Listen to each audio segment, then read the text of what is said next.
We've been going through an apologetic series. This session will be dealing with defensive apologetics, which is answering objections to the Christian faith. I'm going to look at specific arguments and objections which I've heard.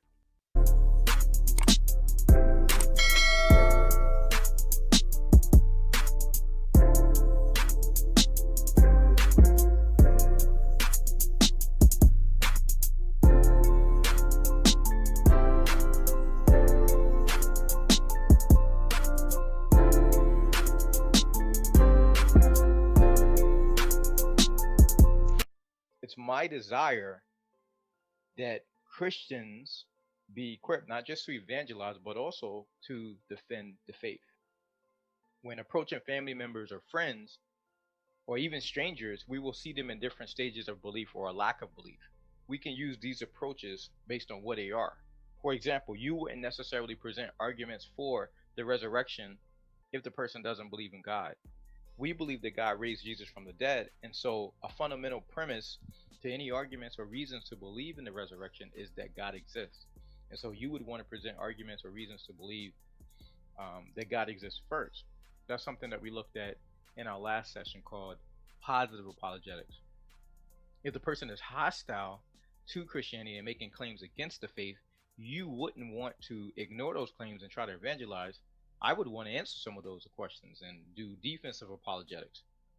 For example, if someone were to say that the New Testament isn't historical, ask them what method they use for authenticating historiography and which logical rule of inference led them to their conclusion. I use inference to the best explanation, utilizing 6 criteria such as explanatory power, explanatory scope, plausibility, and such examples of these, which are often used by scientists and historians. I use those to come to my conclusion. Now, most of the time when you ask a question like this, people will go silent because they don't have a method of establishing historicity. Then I'll walk them through why my conclusion is the best explanation of the evidence. If the person is not hostile to the idea of a creator, but thinks that the creator is an impersonal force or that the universe is self caused or some form of pantheism, I would show the logical inconsistency and incoherency in those ideas and show that they're untenable. Now, if the person is seeking and open to the gospel, then you would want to go through that door of evangelism and try to present the gospel to the person. Now, the first claim that we're going to deal with in this defensive series is the biblical writers plagiarize older religions and belief systems. Now, this is a popular claim and objection to Christianity. One thing to think about when hearing objections is who has the burden of proof.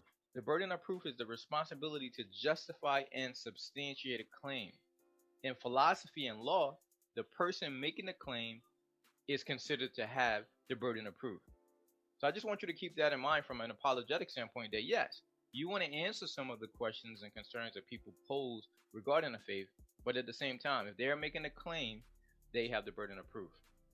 Now, in this particular case, they would need to show 3 things. Number one, show me the ancient religious text which predates the biblical record. Primary sources, please. Because in some cases, the information is late and comes later in time, so the person will need to prove that the ancient text is indeed older. Number two, show me the flow of information from the other religion to the Judeo Christian religion. In other words, show how the biblical writers came in contact with these texts. It's important to look at the proximity of the people groups and when they would have come in contact with the other literature. Also, is there a mechanism to transmit the literature from one culture to another? You have to keep in mind that different cultures often spoke different languages and communicated using different scripts. So show me the chain of custody and the transmission of the text. And then third, show the dependency of the biblical text on the older text.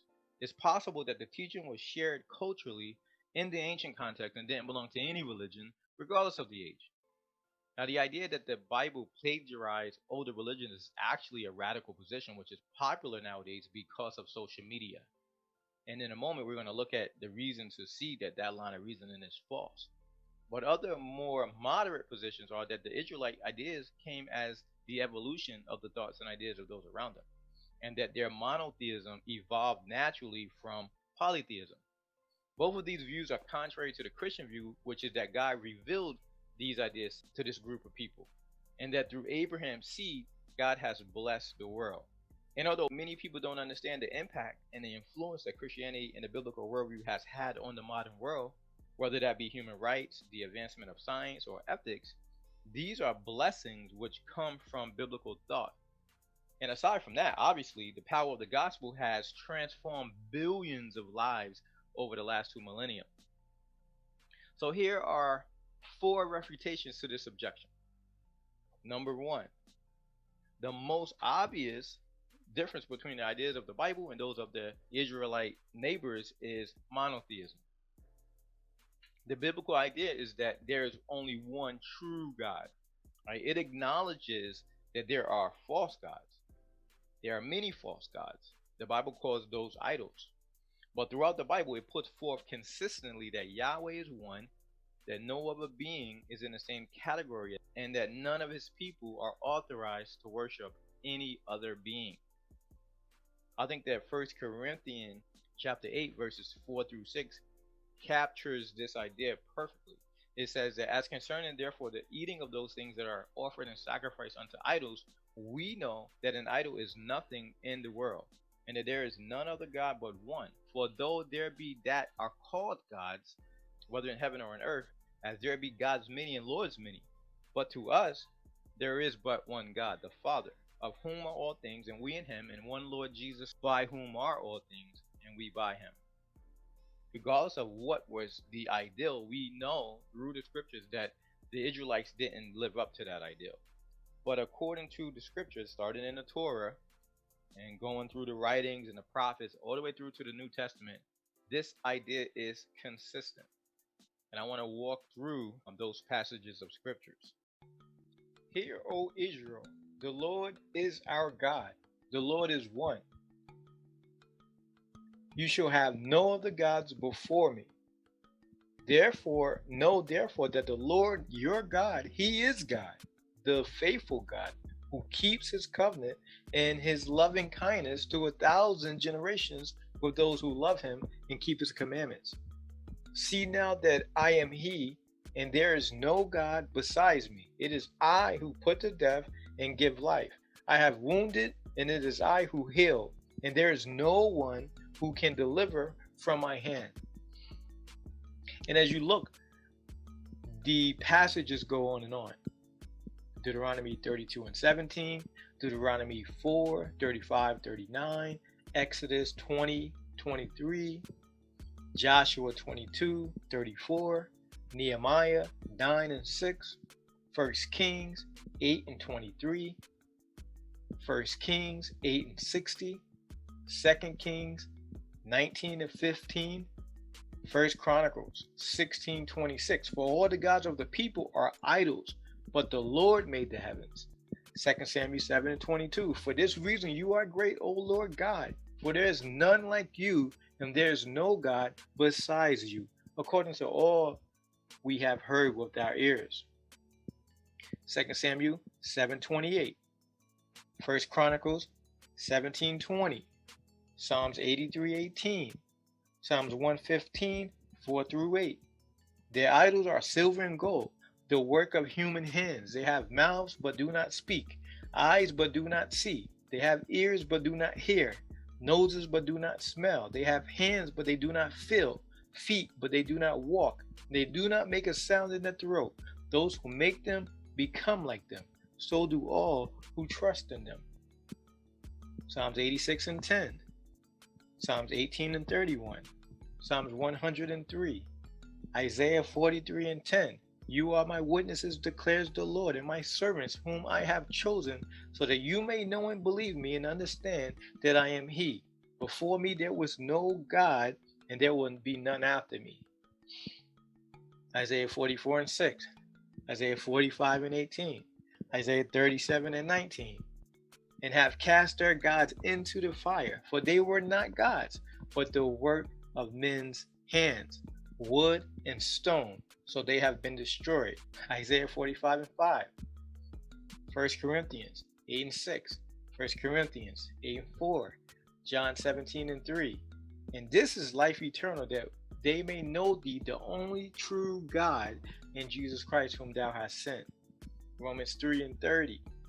Seeing it is one God, which shall justify the circumcision by faith and uncircumcision through faith. Galatians 3:20. Ephesians 4:6. 1 Timothy 1:17. 1 Timothy 2:5. And James 2:19. There's a passage in 1 Kings 18:25 through 38 where Elijah deals with the prophets of Baal, and Elijah made fun of Baal. Is he sleeping? Is he on a journey? Where is he? When you contrast that with the theology of the Bible, God doesn't sleep or slumber. He's a present help in a time of trouble. The bottom line is that there's no polytheism in Christianity. God prohibits the worship and use of idols. On the other hand, all of Israel's neighbors in the ancient Near East were polytheistic. The one exception was Akhenaten during the Amarna period, which I'll get into in a second. These religious texts, which the biblical writers supposedly borrowed, all have elements of polytheism. And although Akhenaten practiced monotheism, there were no religious myths associated with his view. In other words, they had no text to borrow as it relates to Egyptian monotheism. And even Akhenaten didn't practice absolute monotheism because, in keeping with the traditional Egyptian view that the pharaoh was a god, Akhenaten styled himself as the son of God who was issued from the rays and who was to be prayed to as a source of blessings for people after death. Also, once he died, the people went right back to polytheism. According to Rodney Stark in his book Discovering God, The Origins of the Great Religions and the Evolution of Belief, the great temple of Amarna was destroyed. Akhenaten's tomb was entered and his granite sarcophagus was smashed into such small pieces that it cannot be reconstructed, and his mummy was taken away, probably destroyed as to deny him the afterlife. Everywhere they could be found, his likeness as the pharaoh and his family were obliterated or at least effaced. Akhenaten was lost from all memory for more than 3 millennia. That fact alone would seem to refute the many efforts to trace Jewish monotheism to Egyptian origins. Some say that Zoroastrianism was the first monotheistic religion.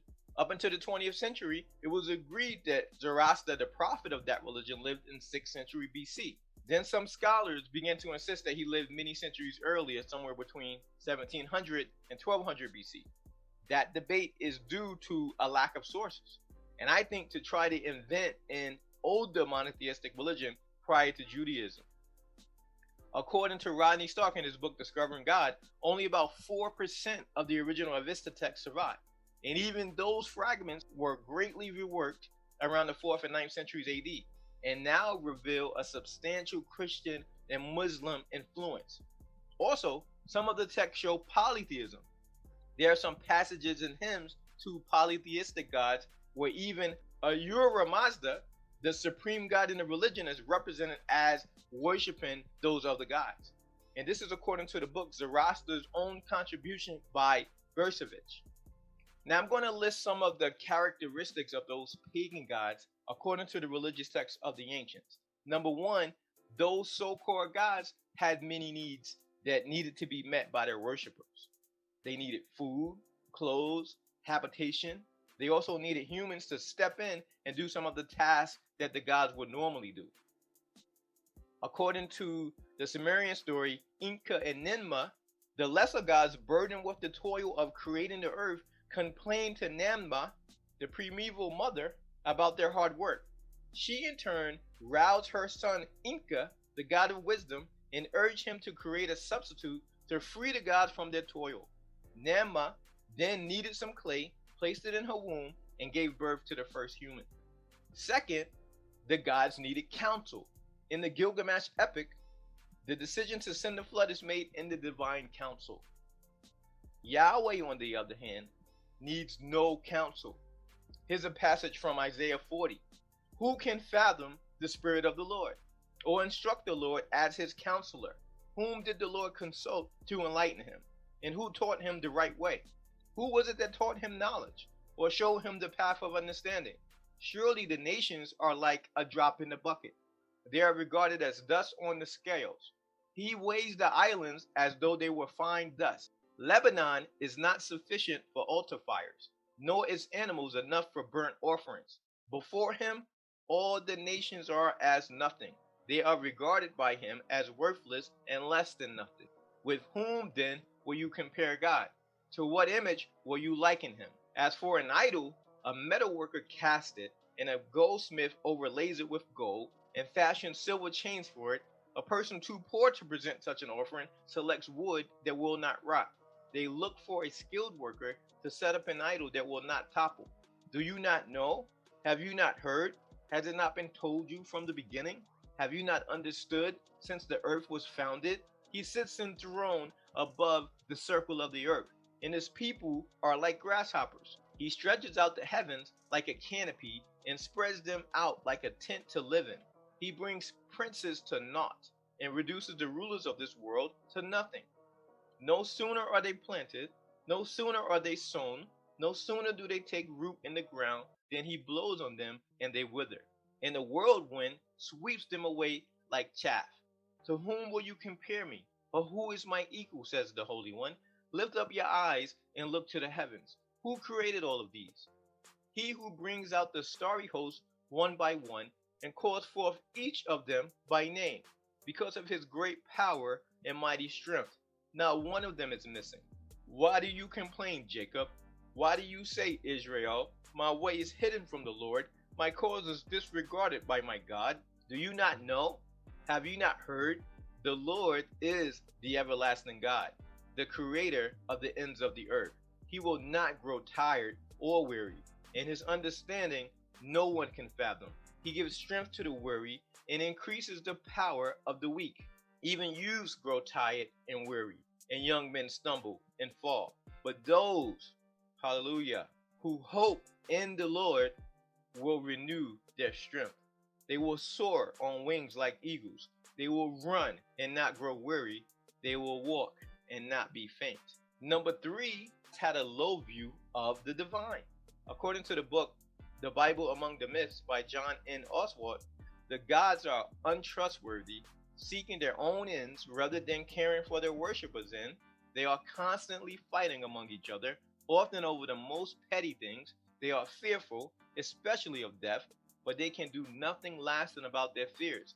But each of them, like the stars in the orbits, are fixed to a certain fate. They are limited both in knowledge and in power. They are subject to magic, both that of the worshippers and that which they may apply to each other. All of this may be summed up by saying that the gods are not absolute. 4. Their gods had origins, which is a theogony, an account of the origin and descent of the gods. The myths of both Mesopotamia and Egypt are clear that their gods had origins. They existed in familiar relationships, and they are generations of gods. Right? One god has sex with another god, they have god children, and then they have a next generation and the generation after that. In the Memphite theology, the gods are brought into being by Atum, separating them from himself. He was self-created and came forth from the darkness and pre-existing waters. There are a lot of issues with that idea. I'll just mention the fact that it's absurd that something could create itself, because in order for something to create itself, it would have to already exist, which defeats the original idea of self-creation. Further, if it already exists, then we're back to square one, asking, well, how did it come into being? And from that, you can see the vicious circularity of the idea. There are many more logical issues with that position, which I won't get into because I have a lot more material that I want to cover. Number 5, the gods had no ethics. The gods are portrayed as being worse than humans. They are ethically corrupt. They have incestual relationships. They are always having affairs. They are always starting wars. They're petty. And this is illustrated in the conversation that Socrates has in Plato's The Last Days of Socrates. Socrates is trying to figure out, how can there be any objective morality coming from the gods if what one god loves, another hates? There can be no single standard of ethics because there are multiple gods with multiple agendas. Ethical relativism comes out of necessity in a situation like that. biblically speaking, human ethics comes from God's commands. In the Mesopotamia and Hittite societies, although they had codes, obedience to those standards wasn't a religious obligation. It was a societal obligation. That's like the difference between the Constitution and being disrespectful to your mother. It's an objective morality versus a subjective morality. Nowhere else is ethical behavior regularly and consistently made the mark of equality of one's relationship to God other than in the Bible. The second reason to think that the claim of borrowing is false is because the biblical worldview is diametrically opposed to the other religions which the Israelites would have been in contact with. Not just from a monotheistic standpoint, but also from how they looked at reality. In the book, The Bible Among the Myths, John Oswald compares the worldview which informs the myths versus the worldview informing the biblical narratives. He called the worldview of the ancient Near East continuity and that of the biblical writers transcendence. According to Oswald, continuity is a philosophical principle that asserts that all things are continuous with each other.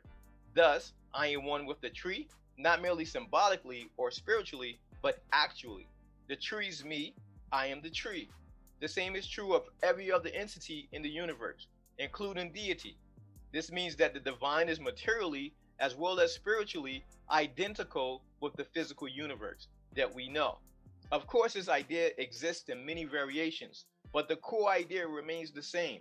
It is found in all the great religious literatures of the world, except the Israelite one and its three derivatives, Judaism, Christianity, and Islam.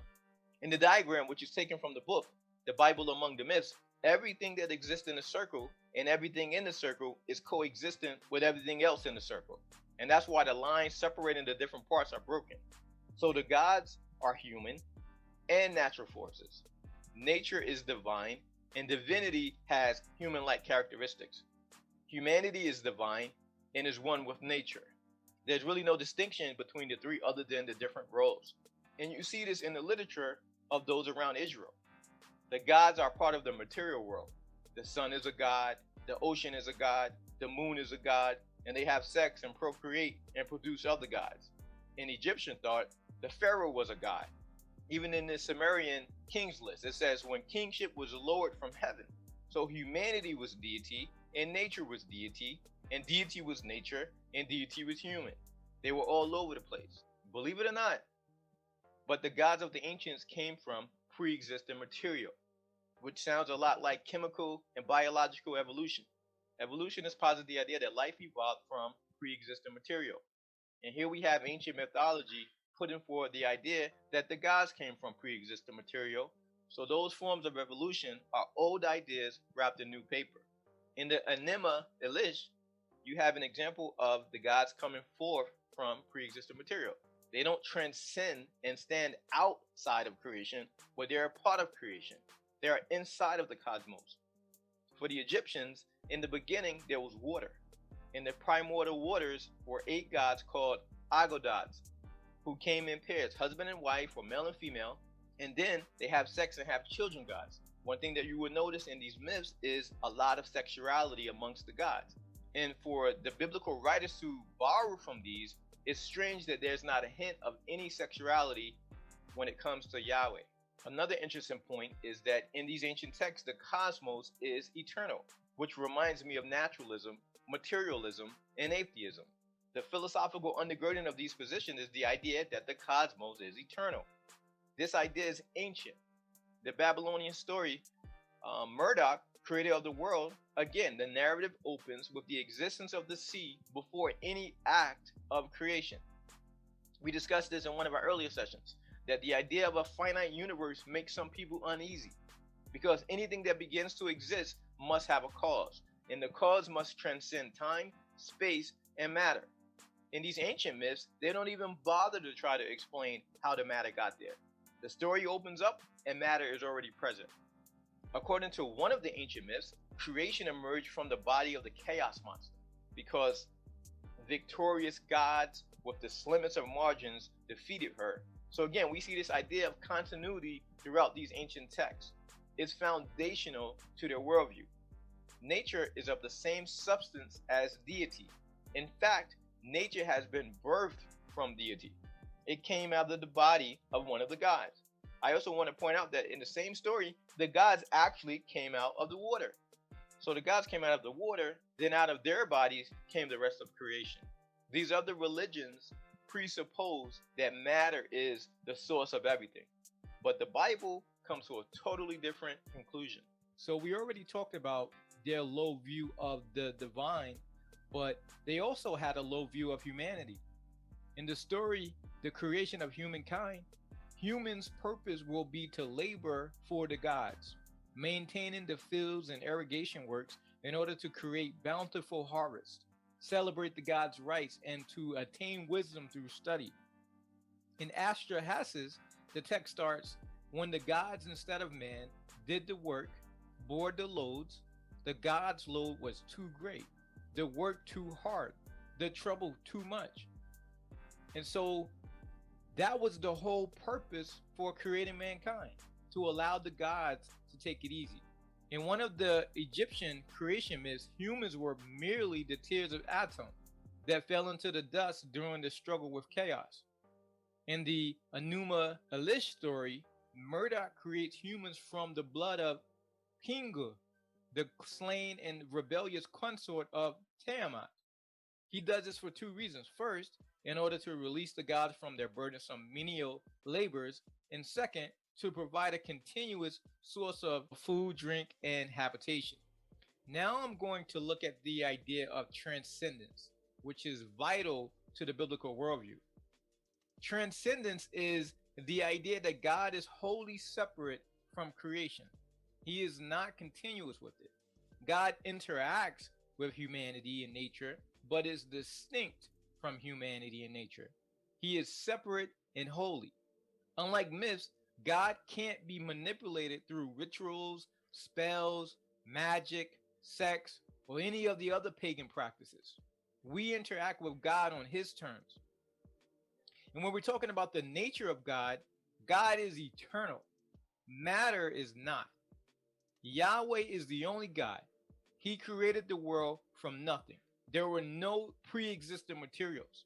In the beginning, God created the heavens and the earth. Genesis 1:1. Creation is the purposeful will of God. God decides that something should come into existence, commands it to be so, and it is. End of the story. God is all powerful. In the myths, the gods are not all powerful. Some of them pray, they use magic, they are killed, they are fearful. They're just like humans. God is omniscient, meaning God has all knowledge. In the myths, God can be tricked. Osiris was tricked into getting into a coffin which went to his demise. God transcends time, space, and matter. He did not come from matter, and matter didn't come from him. Also, the creation is not an emanation from God. The cosmos is not the body of the defeated chaos monster, as in the Babylonian story, nor is it the result of sexual activity of the gods, as in several of the Egyptian stories. Also, the biblical worldview has a high view of God, unlike the other ancient literature. God is trustworthy. Morality comes from God because God is the embodiment of good. God is worthy of worship. Psalms 145:3 says, great is the Lord and most worthy of praise. His greatness no one can fathom. The Bible also has a high view of humanity. We are created in the image of God. Some argue that Genesis follows the same general outline of the Babylonian creation story. Even if I granted this for argument's sake, there are significant differences, including the value given to humans. Humanity is created last in the Babylonian account as an afterthought, brought into being from a combination of dust and the blood of one of the chaos monsters in order to provide the gods with food and adulation. In the Bible, humanity is created last because we are the apex of the creation. As we've noticed in all of the other stories, the themes agreed that humanity is of little significance in the great scheme of things. But the Bible puts forth a totally different picture of that. Where did the Israelites get this worldview? It's totally different from the people groups who were situated around them. It can't be explained by the idea that they borrowed it from pagans because transcendence is the exact opposite of continuity. But it does make sense that God revealed it to them. The third reason to think that the claim of borrowing is false is because of the literary style and author's intent. When I mention literary style, I mean what the author does not include, such as offering proof to show that the story is factual, offering proof that can be historically verified, such as names of well attested people or events that could be cross referenced in other writings, offering detail about the setting that would indicate geographical location and the year of the events, which will basically be paying attention to historical detail. In the 15th year of the reign of Tiberius Caesar, when Pontius Pilate was governor of Judea, Herod, tetrarch of Galilee, his brother Philip, tetrarch of Iturea and Trachonitis, and Licinius, tetrarch of Abilene, during the high priesthood of Annas and Caiaphas, the word of God came to John, son of Zechariah, in the wilderness. That's according to Luke chapters 3, verses 1 and 2. When we look at the gospel account, according to Luke, he offers specific details that allow the reader to pinpoint the time and location in history when these events took place. Anybody can fact check the details to see if they match the facts. Who was ruling at the time? Tiberius? Okay. Do the facts show he was emperor at that time? Is there any historical record of a governor of Judea named Pontius Pilate? Was there Herod the tetrarch of Galilee known in history? Did he have a brother named Philip? These are the type of records that can be falsified if they're not true. Now contrast that with the account of Zeus and his wives from Hesiod's Theogony, from the passage Zeus in Power. So the blessed gods had done a hard piece of work, settled by force, in question of the rights with the Titans.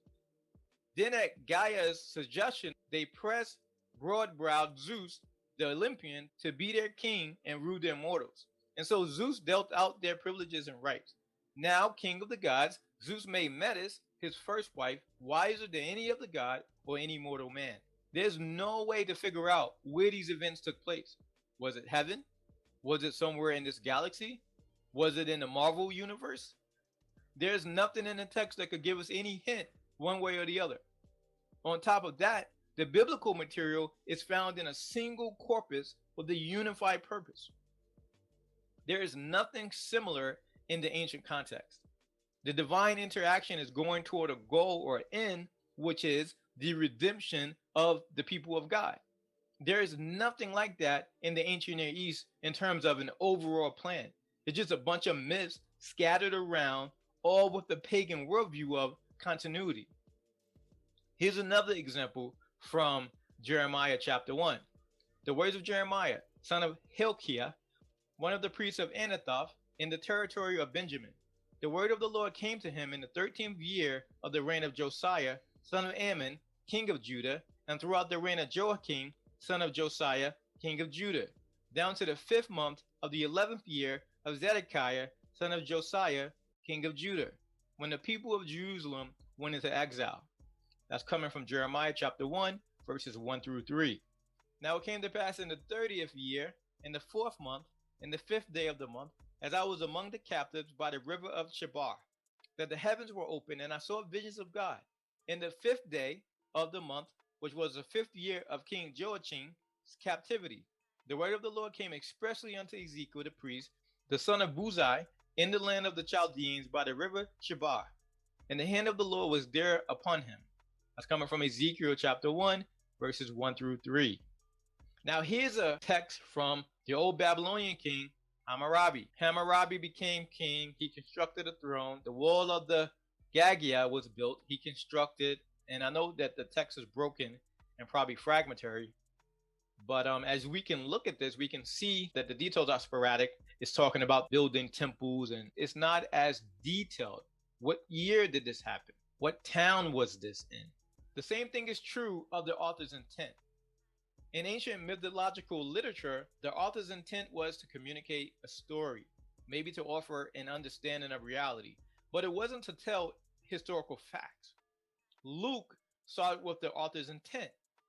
Many have undertaken to draw up an account of the things that have been fulfilled among us, just as they were handed down to us by those who from the first were eyewitnesses and servants of the word. With this in mind, since I myself have carefully investigated everything from the beginning, I too decided to write an orderly account for you, most excellent Theophilus, so that you may know the certainty of the things that you have been taught. That's coming from Luke chapter 1, verses 1 through 4. John says that his intent is that you may believe that Jesus is the Christ. Here's an example from Egyptian mythology. After Osiris returned from his travels, Typhon, or Seth, appears to have made up his mind to get rid of him and to seize the kingdom and to take possession of his wife Isis, with whom he was violently in love. With the view of carrying out his baleful design, he hatched a plot and persuaded 72 persons, as well as a certain queen of Ethiopia, who was called Eso, to join in the conspiracy. He caused a very handsome box or chest to be made the exact size of the body of Osiris, the measure of which he had caused to be taken by craft, and having richly decorated it, he had it brought into his dining room and left there. He then invited Osiris to a banquet at which all the fellow conspirators were present, and whilst the guests were admiring the handsome box, Typhon, speaking as if in jest, declared that he would give it to him that was able to lie down comfortably in it. Thereupon, one after the other of the 72 conspirators tried to get into the box, but were unable to do so. At length, Osiris expressed his willingness to make trial if the box would contain him, and finding that it did, he lay down in it. All the conspirators rushed to the box, and dragging the cover quickly over it, they fastened it in position with nails and then poured lead over it. Thus it became impossible for Osiris to breathe, and he was suffocated. The conspirators, under the direction of Typhon, then dragged the box from the banqueting hall to the bank of the Nile and cast it into the river, which carried it northward, and it passed out to sea by the Tanatic mouth of the Nile. The day of the murder of Osiris was the 17th of the month of Hathor, when the sun was in the constellation of Scorpio. Now, what was the intent of this story? Was it to present historical facts? The final reason I'm going to give for rejecting the thesis that the biblical writers plagiarized older religions is that the view fails the test of logic.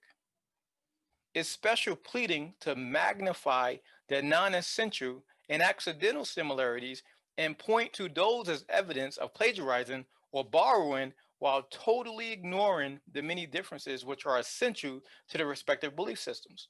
For example, in the Babylonian myth Tiamat, the chaos monster is enveloped in darkness. Light emerges out of the darkness, emanating from the gods. After creation is complete, the gods rest and celebrate.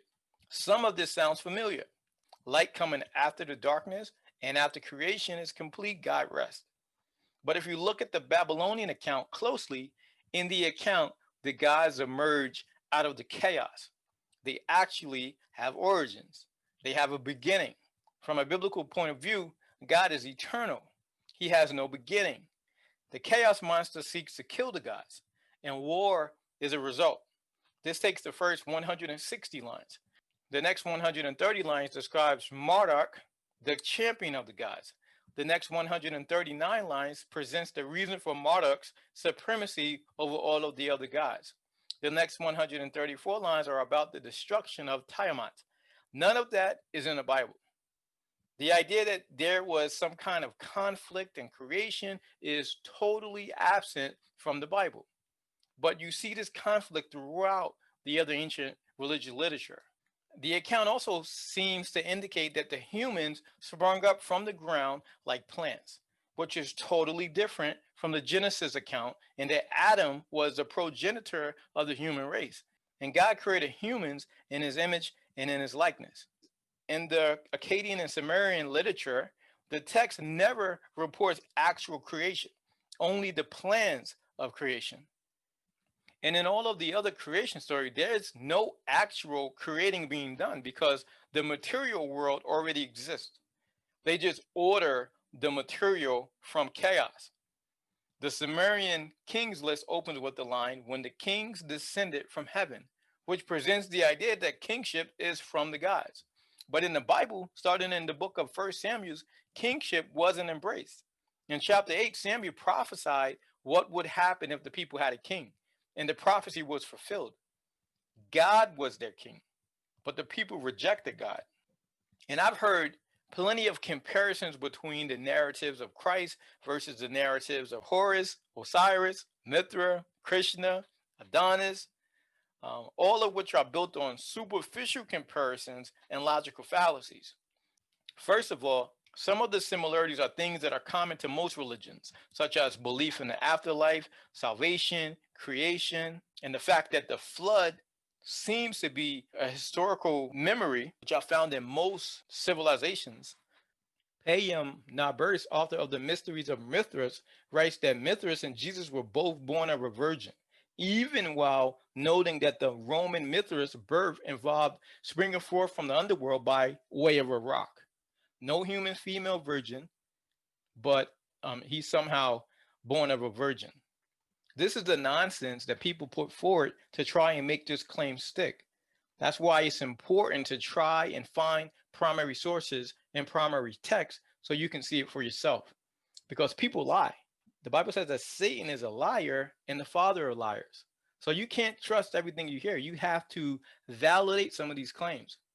A guy was telling me this claim that the Bible is based on older religions. I said, okay, show me the ancient primary text. He says he'll show me a video. I said, I didn't know they made videos in ancient times. Don't show me a video, show me the primary source, please. The same thing with Osiris. It said that Osiris was a dying and rising god, which is where the Christ narrative is from. But Osiris is, in fact, not a dying god at all, but a dead god. He never returned among the living. He was not liberated from the world of the dead. On the contrary, Osiris altogether belonged to the world of the dead. It was from there that he bestowed his blessings upon Egypt. He was always depicted as a mummy, a dead king. But Christ was raised bodily from the dead in the land of the living. When we look at Horus, who supposedly also had a virgin birth, we see this. Isis supposedly had sex in the womb of her mother with her brother Osiris and had Horus as a result. Other versions have Osiris being killed and Isis having sex with his organ after the fact.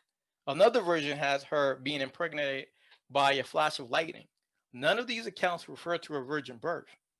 The same is true of the other comparisons, whether we're talking about Krishna, who was shot in the foot with an arrow and died from his wounds, and Krishna's resurrection accounts don't emerge until the 6th or 7th century AD.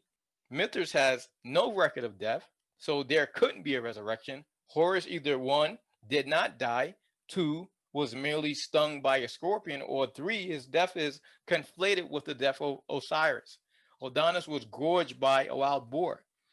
But let's say, for argument's sake, that there were similarities between the Bible and other religious texts.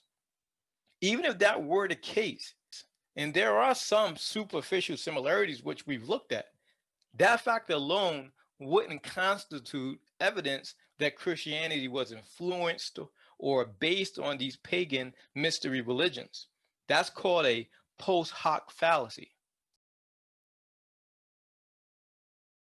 As the Bible indicates, Israelites were continually drawn into the thinking of the cultures around them, whether they were adopting the gods and practices of those around them, or whether they were struggling to see their God as distinct. As a result, we are not looking at the ancient literature to try to decide whether Israel borrowed from some of the literature that was known to them. It is to be expected that the Israelites held many concepts and perspectives in common with the rest of the ancient world. This is from John Walton in The Lost World of Genesis 1. And this is true.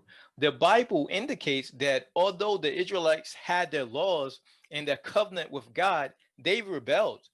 They immersed themselves into the cultures and religions around them. They served the gods of the people around them. And as you see in the biblical text, the prophets preached to them and told them to repent and to return to the Lord, or they will be scattered. And history tells us that this is what happened. But when we look at the biblical worldview and contrast that to the other ancient cultures, we see that they are the opposite. Nowhere in the ancient world, and particularly in the literature, did they have a transcendence view of reality. As the Greeks began to put forth first principles of philosophy, we see a more coherent picture emerge, but this wasn't reflected in Greek literature or in their day to day lives. Once it was immersed into the Christian worldview, it began to pay dividends because the Christian worldview matches reality and is a worldview that reflects logical thought. Questions or comments, please leave it in the comment section. Please like, please subscribe. And until next time, peace.